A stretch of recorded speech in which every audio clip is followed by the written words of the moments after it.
guess the foot injury you suffered during camp, how can you take us back to that process and when you felt like you were back to normal? Yeah, so it originally happened, prior to spring, and just, I got it healed and just kind of tweaked it a little bit, but just sat out a few days just to get it healed, and I'm back to 100%. It feels great. I don't really have any problems with it. In this age of the transfer portal, you probably could have gone anywhere. I'm sure some people probably reached out to you. What kept you loyal to Clemson? I mean, I'm sure there's D1 programs. You probably could have gone to them and the guy the day you walked on campus. What kept you loyal to Clemson? Yeah, just kind of the guy that I am. Just really wanted to stick it out here, and obviously wanted to get my degree, which I did in May. So I, stayed through spring and, just gave it my best shot and kind of had a good spring. And we look at things, and I thought I was in a good position to, be the number 2 guy. And so that was kind of my mindset after spring, and I thought I accomplished that. And I was all right with that, to be number 2 guy, and just stick it out for this season. And I think it's played well. Talked to my family about it, of course, but just being at Clemson for me is just kind of where I want to be, and I'm happy with it. From your vantage point, what's the most important thing you think that Coach Riley has brought to this offense? Coach Riley's brought a lot. He's energetic. He's cool and calm and collected, I would say. He knows what to say, when to say it, to get the guys going. And but at the same time, he doesn't always have to say too much. You can tell to kind of get going whenever you need it. And it's just really cool to have him in there and just learning from him, because it's just different, And I've adapted well with it. I believe everybody has, especially in the quarterback room. And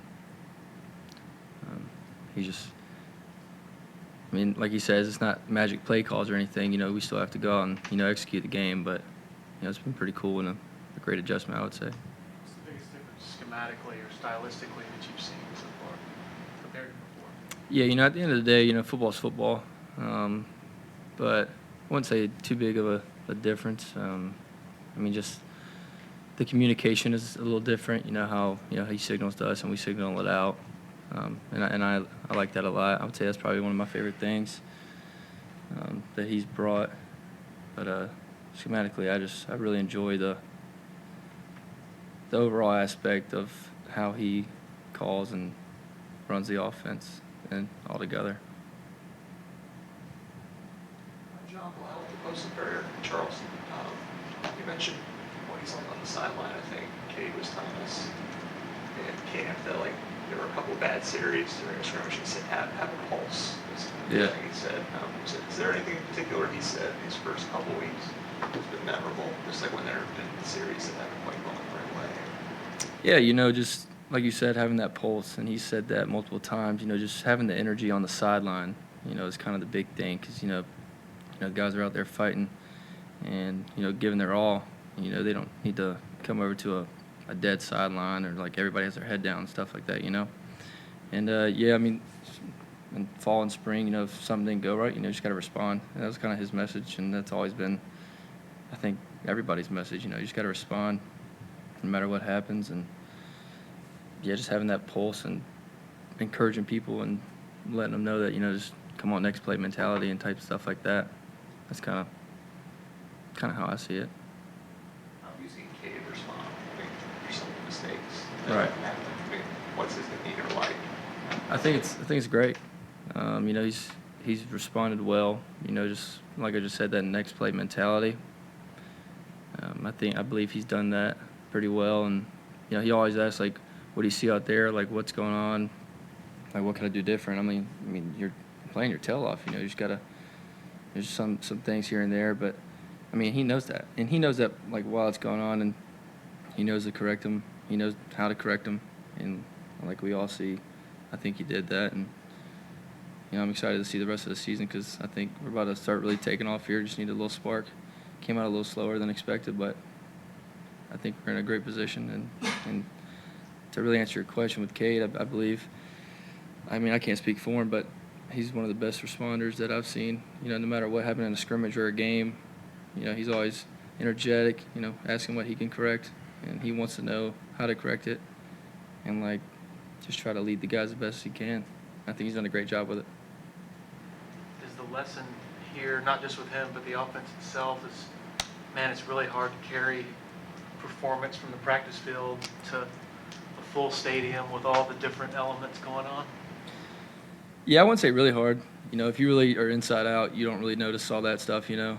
And Coach Sweeney always preaches the inside out a lot. And, you know, it's obviously easier said than done to do that, of course. I mean, plenty of distractions out there, you know, like you said, the packed crowd or, you know, just anything, you know, like distraction-wise. But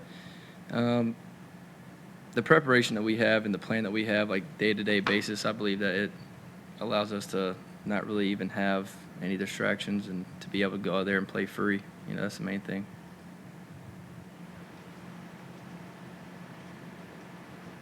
Any questions for Hunter from Zoom? Yeah, Hunter, coaches told us that you kind of really worked on transforming your body this offseason. Just what did you work on specifically, and what made you kind of want to, I guess for lack of a better term, get serious about that? Yeah, that's a good question. I kind of looked at myself in the mirror, literally, and was like, yeah, this isn't going to work anymore.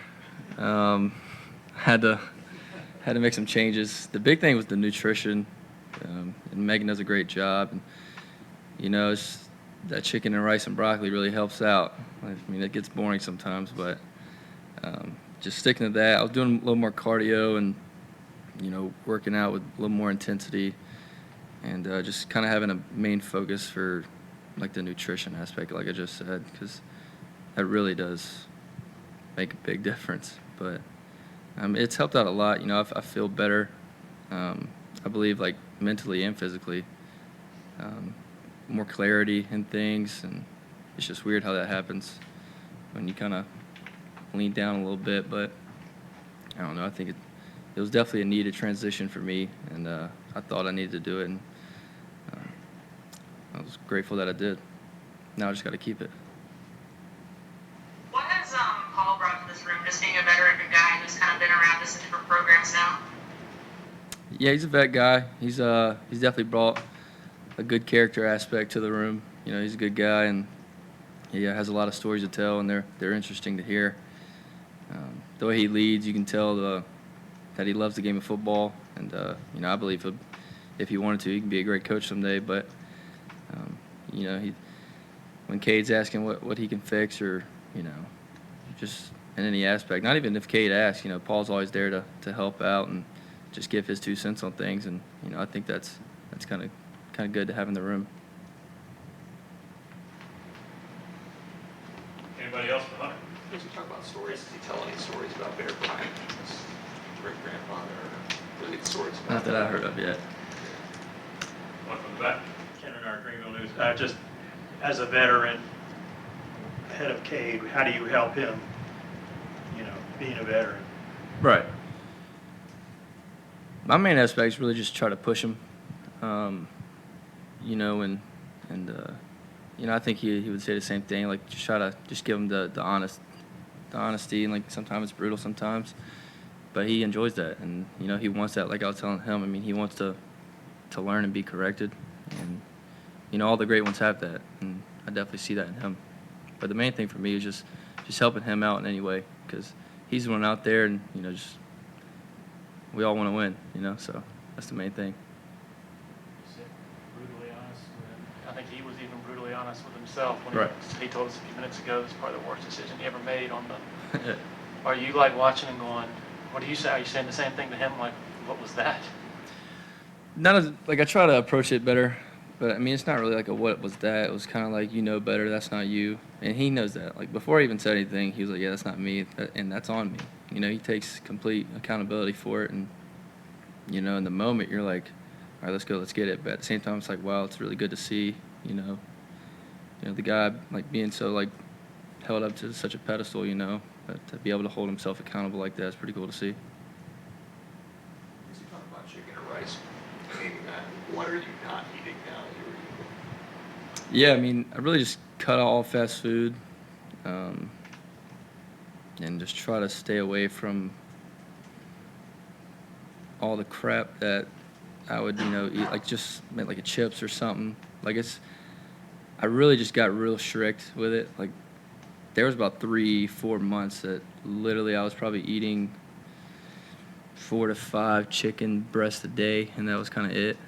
I'd eat like breakfast, like egg whites and stuff, but for lunch I would eat just chicken breast with rice and broccoli, and then for dinner I would eat just straight plain chicken breast. It got really old, but it worked. What do you miss the most?